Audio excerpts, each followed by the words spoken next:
I'm Alex Radical from Board Game Co, and this is an unboxing and rambling for Dawn of Madness. And I do not have my coffee. We do have the knife, but we do not have the coffee for the coffee shot, and that's because, honestly, since I started doing unboxing and ramblings a long time ago, and since I specifically used to have coffee as part of them, my coffee schedule has changed. You see, well, let me open these boxes. This box is de-shrinked. The only thing I took out of it is the rulebook, which, funnily enough, I don't actually have here. It's upstairs, so no rulebook in the unboxing. And that's because I actually wanted to read the rules to learn this game, but I saved the rest of it to not ruin the unboxing part, but that does mean that it's partially de-shrinked. On the other hand, it means this will be slightly less rambling than usual because I actually know, well, I know entirely how to play the game. I'm prepped to play, I'm ready to go, I just haven't actually unboxed it all yet. Anyways, going back to what I was saying, when I used to do these unboxing and ramblings, I used to do it in the afternoon with my 4 o'clock coffee. And if you're like, what is an afternoon coffee? Fun fact, coffee in general inhibits certain sensors which help you, stops you from being tired. The same things that help your body catch up to realize you need sleep, the caffeine inhibits those things instead. But as your afternoon goes on, those slowly disappear, leading that tiredness to catch up to you, which means if you don't have an afternoon coffee and you do have a caffeine inhibiting those suppressants or whatever it is, then you are looking at an afternoon crash, which is why afternoon coffees are excellent, although depending on you and your particular caffeine tolerance, it could result in you staying up all night. Fortunately, I don't, or unfortunately, I don't have that problem. The point is, I have an afternoon coffee, and I used to have my afternoon coffees with my unboxing and ramblings, because I like the idea of having the coffee together with my unboxing and ramblings, because it added, I don't know, I just like the idea of doing that. But now, I have my afternoon coffee with my afternoon video gaming, which is the one time every day for 30 to 45 minutes that I just get time to myself. That's not about work. It's not about, videos. It's not about playing games, which granted can be fun. It's just 30 to 45 minutes of just playing a video game and completely not worrying about any other sense of responsibility. Everything else I do has some sense of responsibility attached to it, but my afternoon coffee is now my zen time, which means I can't do my unboxing and ramblings together with my afternoon coffee without giving up my afternoon coffee zen time, which kind of puts me in a dilemma. I could do my unboxings with my morning coffee, which sometimes I do. The problem is my morning coffee is often now associated with getting up and just starting off my day by getting things done. I get up, I get my coffee, sit down in front of my computer, respond to all the kinds of emails, prep for my tasks for the day, and it's kind of work related. So my coffee in my unboxing and ramblings kind of shifted. Anyways, let's go ahead and talk about Dawn of Madness. Dawn of Madness. Oh, that's not to say you won't ever see a coffee in an unboxing and rambling. It just means that it is harder to do and there's more decision space around that. But in the meantime, we are going to unbox this game. Now, I'm not going to be going over everything in this game because I don't feel the need to. I will be showing you the miniatures because I'll be doing a gameplay for this. I should note, I will be doing sponsored content around this game for both a preview and a gameplay. I don't know why I'm doing 3 fingers. A preview and a gameplay. But this unboxing is just because I want to show you some of the things over here. Let's leave this on the table or I'm going to forget to show it to you later. But I might put it off to the side. That's okay. But I want to show you some of the miniatures because doing the gameplay, you're only going to see the miniatures we play with. And doing the preview, that's not really miniature territory. So I will loosely be talking about the game, although I'm sure Meg will be telling you more about how the game plays. I will be showing you sort of components, going into some of the things over here because this game does seem fascinating. Oh, and I was saying already, the preview and gameplay are sponsored. This is me just wanting to do it. They didn't ask for this. They don't know this is coming. This is me just choosing to do a regular unboxing because there are elements of this game that I'm very intrigued by.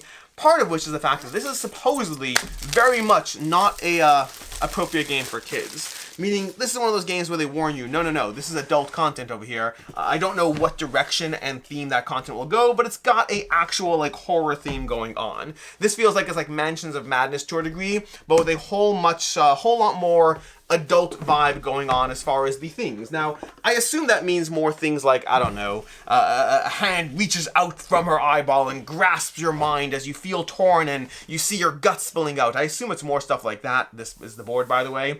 Camera's kind of zoomed in over here, but we got our dials. This is kind of the adventure. The way you could proceed from the encounter phase to the finale phase is you have to get 40 story points. Story points are advanced from these various dials. As you engage with various things in the board, you're kind of advancing your story points, and when you get to 40 story points and you defeat the abomination. There's horrors, abominations, there's all these other terms for the various enemies you have. But I want to say the abomination is the main thing you face off against. But when you do face off against the abomination and you get to 40 story points, that's when you can proceed to the finale.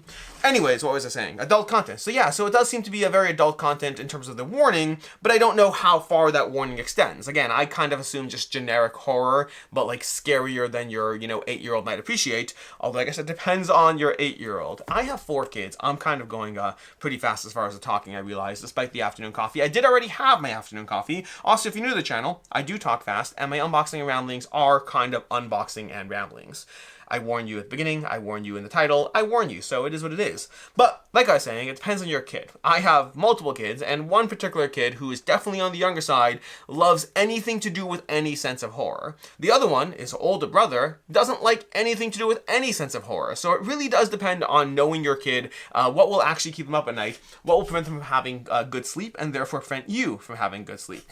Anyways, we got our Punchboards over here. Nothing too crazy over here. These are various tokens you'll earn from defeating the baddies. These are your health over here. These are your story points over here. This is a 10-round game. Each of these track a round effectively, and you're going through these like primary encounters with well, here we got these over here. We got our abominations over here. I think these are our abominations. We have our characters. You got 4 different characters. Why are there only 3? There's got to be another character over here. Maybe it's some of these tokens over here. I don't know. There's a whole bunch of these tokens. There's all kinds of different enemies you'll be fighting off against, but I believe I have the miniatures for them as well, so I will show you those. But then you got to all of these tokens. There's so many different tokens over here. We'll talk more about that when you see the preview or the gameplay for that matter, but you got lots of standees, lots of enemies, lots of tokens over here, all of which need to be managed as you go through your stories. Because you see, you have these wanderers. Your characters are referred to as the wanderers, and your wanderers are going on this adventure, going on this horror kind of journey. Oh wow, what's in this box? What's in this box? This is heavy.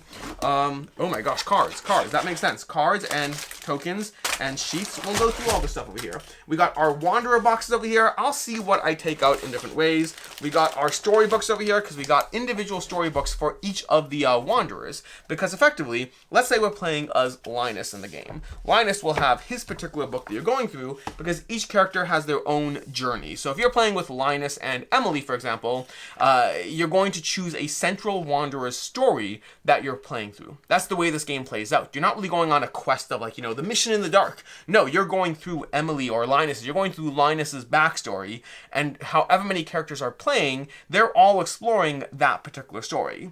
Now, the game is meant to be replayable in the sense that you can go through a story, you can get different outcomes, different encounters, different choices. Do you follow the person up the stairs because you hear the creaking noise, or do you wander down to the basement because you saw a glimpse of a shadow? Those choices will send you in different directions. You can see over here, this is a giant book full of tons of narrative text, and you will not be exploring this in a single adventure. Additionally, the Wanderers have a degree of unlockable content. So there's a degree of not really legacy, not really campaign, but just unlockable content that will develop as you play through the game, giving you different endings, different things for future games. Although, I do feel you have to love this game to want to go through it enough to benefit from that system. Meaning I like the variable content, I like the choose your own adventure stories, I like each wanderer having their own backstory. I can see someone playing through this game multiple times per wanderer, but I just think the amount of work has to go into the game for you to really benefit from the content you're unlocking on each wanderer, I feel that's the kind of thing where many people might not benefit at all. Like if I'm somebody who wants to play through each wanderer once, and by the way, like each wanderer is like 6 to 8 hours of gameplay for a single session of them. Like this is like Seventh Continent, Seventh Citadel kind of gameplay,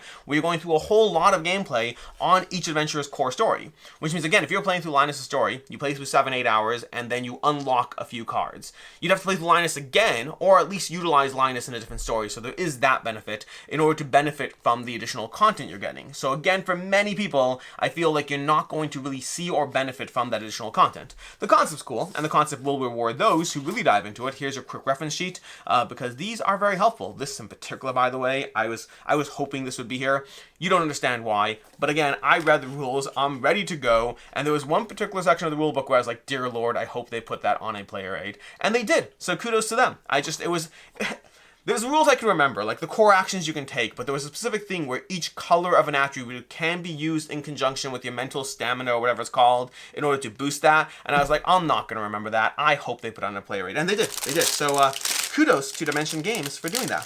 Outside of that, we got our character's core boards over here. I'm dumping these over here. These are your attribute sheets because you'll be recording your values. Values that will change throughout the course of a single game. And then you have your kind of boards over here. Your dual layer boards, you'll be storing tokens in here. Those tokens will be kind of tracking your various attributes that can be cashed in for a bunch of different ways.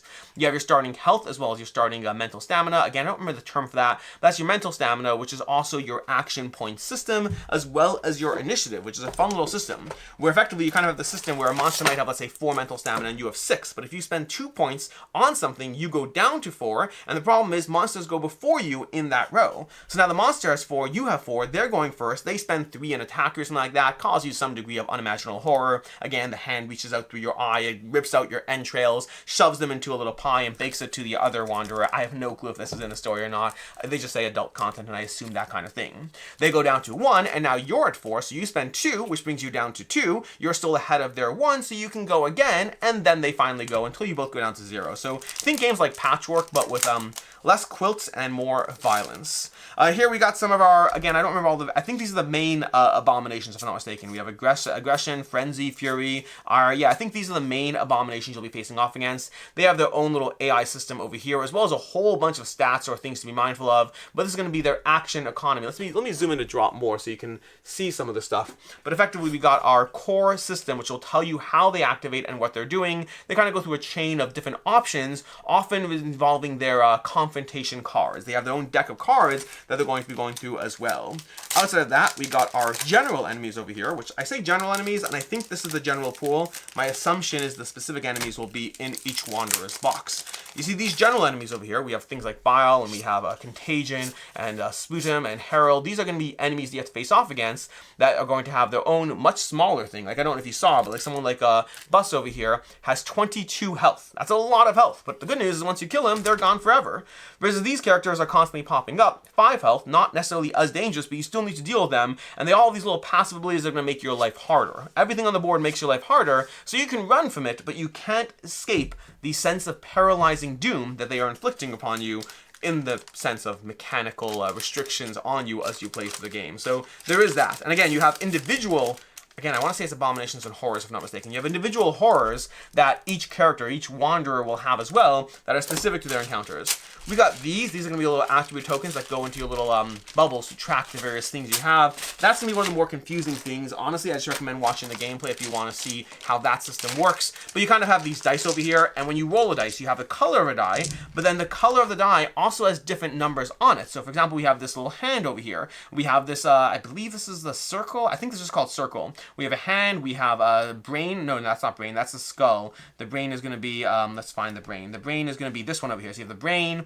You have, what else is there? The eye. You have different kind of symbols on these colors. So each die has both a color and then 5 possible attributes. And you're like, Alex, that's a 6-sided die. You're right. But this the 6th color over here, this circle is wild. I guess that's still 6 attributes technically, but 5 and then plus wild, although sometimes the wild is referenced as well. This is going to be your little spawning die over here, where you're going to be using this to determine which region different things are going to go to. So you'll spawn and you'll be like, oh, you generated in 15. That's something that will happen because there are 16 different locations on the board. 16 locations. Often you're using this to spawn yourself as well as the various horrors that go on the board, but there might be other things that reference it in a variety of ways. But these are your dice. They're nice. I think they're pretty cool. I mean, the 16-sided die is black. That's not that cool.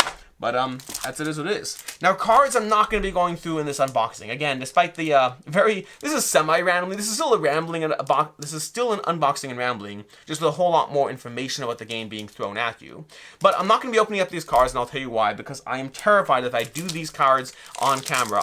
I say open this up. I'm terrified if I do these cards on camera, I risk 2 possibilities. The first is spoilers for yourself. The second is I don't want to mess up the order of these in any way because I just don't want to mess that up, although I'm seeing that it says things like rage on the back over here. Rage, aggression, rage, frenzy. So I'm guessing these are related to rage that's like, I think those are the masquerade, impotent, freedom, I don't know the cards. I assume these are related to the various abominations. That's what I'm assuming. But I'm not seeing Fury. Oh, there's Fury. Yeah, because I remember Fury was one of them. So yeah, these are cards related to their specific... Oh, these are their abomination cards. Okay, let me show you one of these. So this card over here is basically going to show you the various attributes you have to roll. This is a fascinating one. You get to roll all 5 of your attributes against this, which is good in a sense. The problem is each attribute that you roll, you need to achieve that specific symbol on that die. So for example, let's kind of show you how this would play out if you're attacking a boss. Let's pretend that I had... I'm just going to make up the numbers. Let's pretend my character's attributes were 3 green, 2 purple, 2 red, 1 yellow, and 1, let's say 2 blue. Okay, let's give us 2 blue. I have no clue what my attributes would be, but these are my attributes.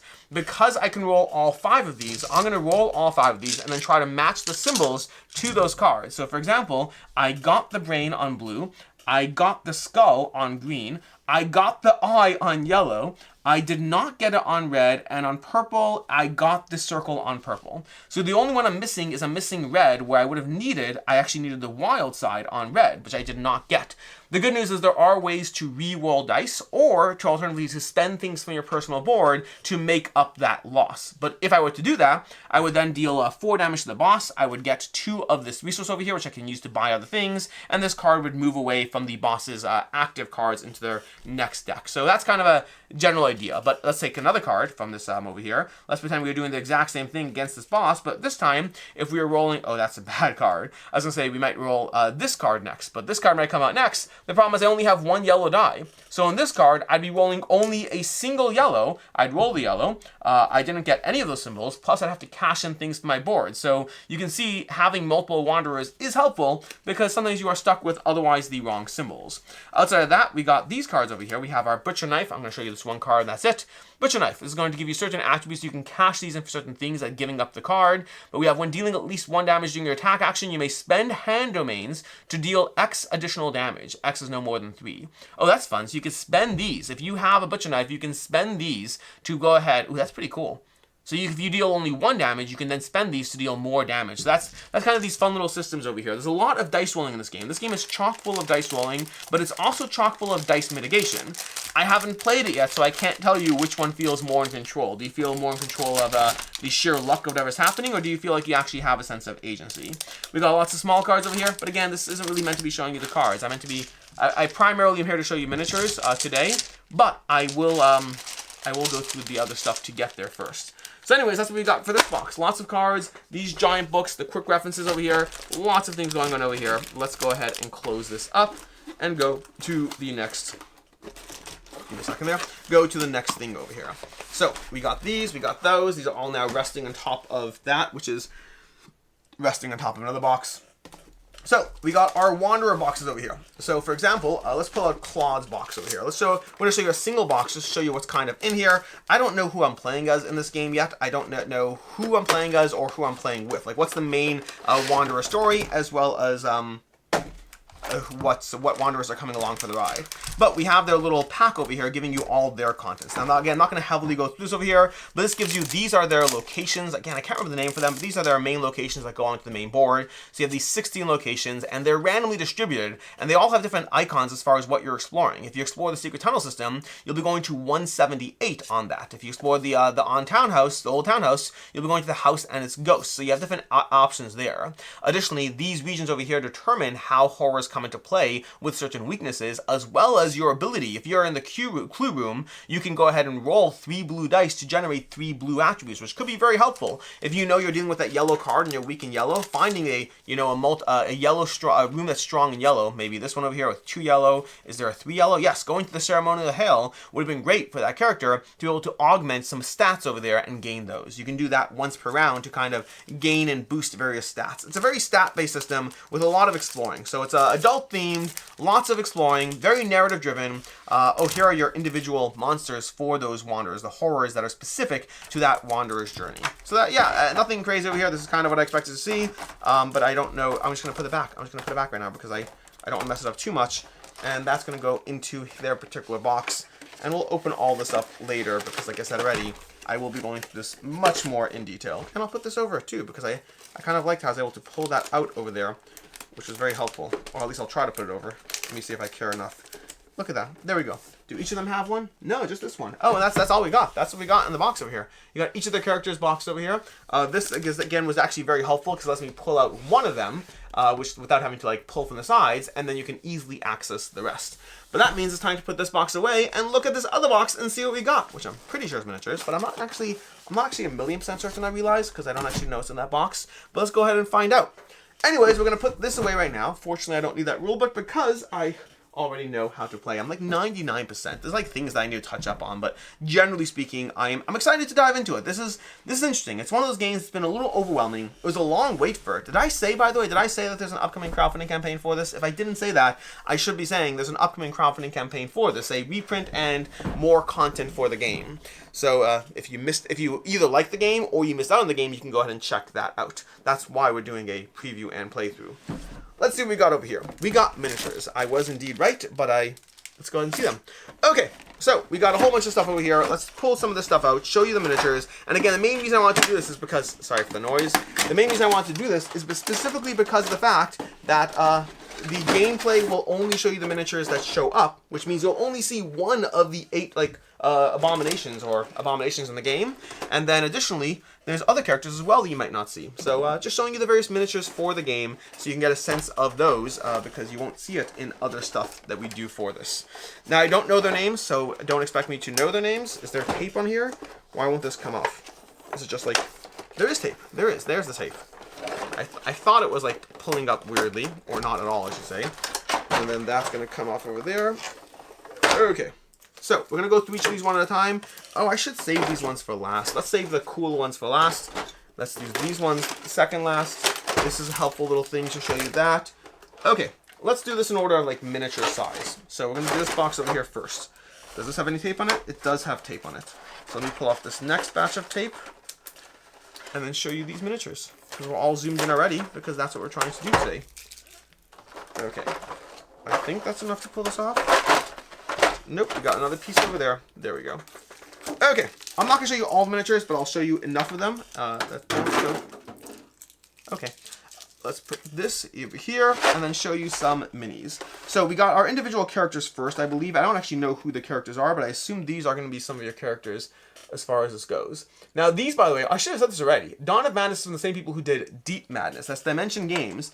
And if you've never played Deep Madness, it's an experience. Like, that's one of those games, it's one of the first games where I was ever actually pulled in by the sense of story because it did have that horror element. You kind of landed on this trap station, and as you explore the map, you kind of were figuring out slowly what had happened. And it really did a good job of immersing the characters into this kind of, think Zombicide, but a whole lot darker and a whole lot more survival-based and a whole lot harder to survive, and a lot of uncovering what happened, what led to the situation as you play through it. So, overall, just a darker vibe in a way that I really enjoyed. And you have this, you were diving into water in the game, like frequently in order to, like, you know, punch a coda in, you'd dive through water and you'd have to try to struggle with your oxygen levels as you played through it, producing another degree of tension on the players that was hard to manage. These characters are, I think the miniatures are, I want to get to the big miniatures soon because these ones are a little bit too, they're good. I like the horror vibing, but some degree of lack of, refinement on them. I don't know. Like sometimes we have smaller miniatures, and these aren't small, but there's a lot of small details that aren't coming through as well as I would like. But the general sense of horror, that's definitely doing decently enough as far as these ones go. And I don't know if I'm going to be showing you all the miniatures, but I'm definitely trying to show you as many as I can because these are fun. Like look at this guy over here. This guy over here, he's got his little tentacles coming from his back. That's what we got for this guy. So, like, you know, they got definitely pulling the tentacles. Tentacles equal horror. So if you were unsure of the theme, they got you covered. Also, another thing that equals horror is like 7,000 hands. If you have more than 2 hands, you probably are horror-based. Like, not like legs. You can have 4 legs. But if you have more than 2 hands, think of like Kingdom Death Monster or Ants Rescue Odyssey. People like throwing in a bunch of hands to remind you that the theme of the day is horror. Now these are going to be the various, well, speaking of horrors, these are going to be the various horrors you're facing off against. Again, some of these are going to be standard, some of these are going to be specific to certain characters. Like I have no clue. I was going to say I think I know which one is which, but I think they're way too similar for me to know which one is which. Although even getting back into the box over there, there we go. Alright, let's go ahead and show you some more of these. I'm going to show you them 2 at a time to show you all these horror miniatures. And again, they are literally the horror miniatures, assuming I'm getting my names right. Because there's a few different main character types, main enemy types. There's your abominations, which I think are the main ones. There's the horrors, which are the small ones. And then the last one I'm forgetting. Is it called a malformation? It might be called a malformation. I don't remember for sure.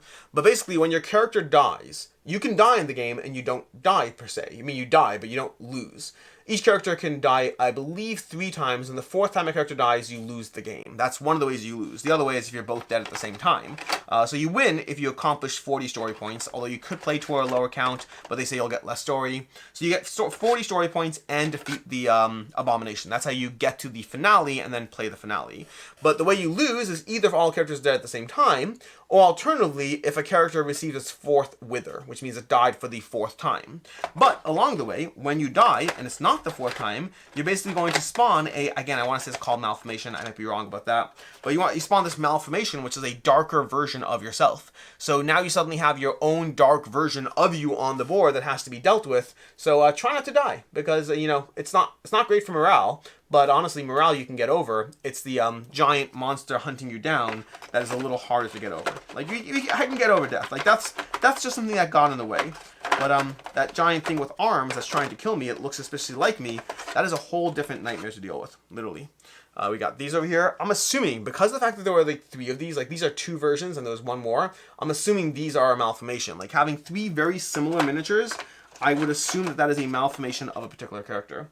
Anyways, that's box 1 of these, which means we can put this back over here, or try to put it back over here. Nope, not like that either.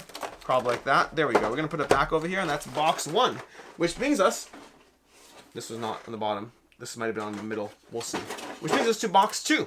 Box 2? No, that's not. Which one's box 2? This one has the biggest one, so we'll do box 2. We'll call you box 2, or tray 2.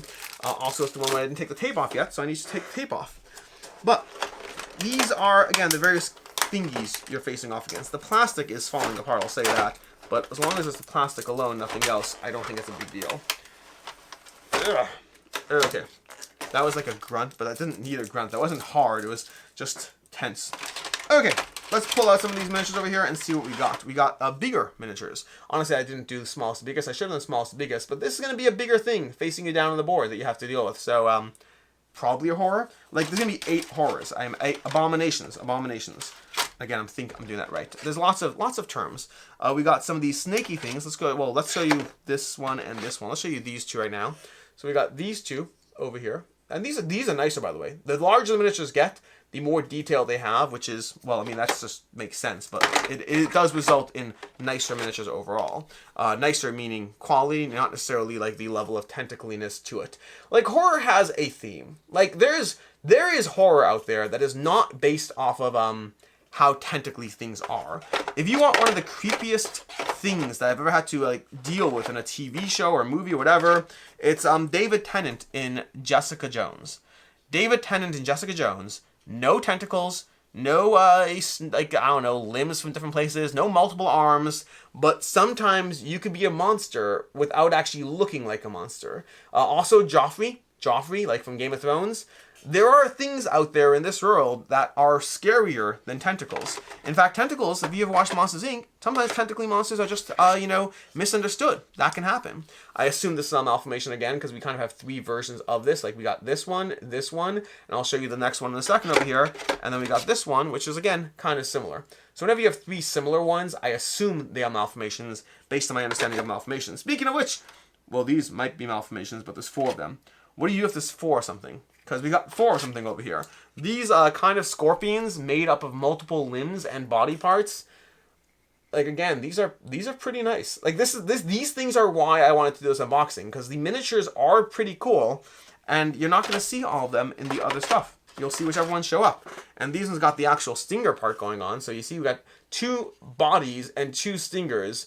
These are pretty nice miniatures. Definitely with the horrorness going on. Anyways, we showed you those 2. I'll show you these. These guys kind of look like siblings as well. So we got these with more tentacly skeletons and body parts. Now I'm trying to think, like, what else? Tell me down below. I'm going to try to think of more, but tell me down below. In the comments, that's what I mean. Not like in hell or anything like that. In the comments, tell me anything you can think of. When you think of something that looks like it could be fun, simple, and nice, but is really a monster, Like, think, like, that. Let me know that. Because, like, I'm currently watching the last season of You. And Joe Goldberg, I mean, he's technically a monster, sure. But, like, I don't know. I'm not scared by him. He is the protagonist, you know, win, lose, evil, good, whatever. Like, he's not, like, he's clearly a bad guy, but he's not a bad guy that, like, sends shivers through my spine, so to speak. Versus Joffrey and David Tennant. David Tennant, remember those scenes? Come here, Jessica!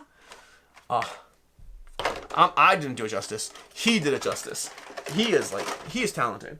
Anyways, so Joffrey and David Tennant are the two things that I can think of when I think of a monster that doesn't look like a monster. But I feel there's gotta be other stuff. There's gotta be other stuff out there. And I'm not thinking of like John Carpenter's The Thing, where technically there are people who are bad, but like you don't realize they're a monster, but they don't give off the monster vibes. I'm talking about someone who, like, once you learn what that character is, they feel like a full-on monster without looking like a monster. I want your recommendations for those various options. Anyways, we're going to go through our last miniatures over here. We got some more miniatures. Some small, some medium, and some large in this last box over here. I'm really trying to think who else. I'm having a hard time with it. Like, to me, it's David Tennant and Joffrey. And honestly, from those two, I think Joffrey's more of a monster from those two. Although David Tennant, there's that one scene. I don't know. Oh my gosh, I have a hard time picking which one's a bigger monster from those two. But I am curious. Let me know down below. David Tennant or Joffrey. Which one is the worst monster? And also throw your own contributions into the scene, because I feel like there's got to be other seriously messed up monsters out there that I'm not even thinking of. But the problem is I'm not thinking of it. Oh, we got Game of Thrones, sort of. Not really. We got, like, it's got kind of a Sword of Thrones kind of vibe going here, but I don't know exactly what's happening. But lots of spiky swords or other things, and then we got more hands, because more hands equals a monster in general. Not all cases, obviously. We've covered that throughout this. This thing over here, oh, it's on the walls. It's like, look at this. Like, it's got this kind of like, it's scrambling along the walls. So it's one of those things. Lots of legs, lots of arms, lots of tentacly stuff happening. But ultimately, it's scrambling along the walls. And we got the last two. Let's show you this one first, because it looks more like the others to a certain extent. One of the larger ones over here. But lots of heaping, sagging sacks over here. And then we got this one, which has got the wings. A little bit of a demon situation. More traditional demon. Less horror. This guy's just there to punish you for your sins. That's what we got for this last miniature. That's what we got. That's the unboxing I want to show you. I want to show you the miniatures because, again, I thought they were cool, but otherwise I wouldn't have a chance to properly show you all of them. There will be a gameplay coming, as well as a preview on the channel at some point. I am excited to dive into this one. I don't think it's the kind of game that I would play through the same Wanderer multiple times, but the stories do seem to have a degree of seriousness to them. Like, this is... I'm curious in the vibe. I like a good horror vibe, and I don't mind a little bit of a adult blood, guts, gore, and who knows. Although, again, I don't know what goes under that umbrella as we play through it. But in either case, that is your unboxing and rambling. Let me know whether Joffrey is worse than David Tennant or not. Also, I don't remember the character's name. But he had a name. I don't remember what it was. But let me know which one's worse, as well as your own suggestions for who else is a monster that doesn't quite look like one. In any case, until next time, I'm Alex Radcliffe from Board Game Co. I hope you enjoyed this video, and as always, I hope you have a good one.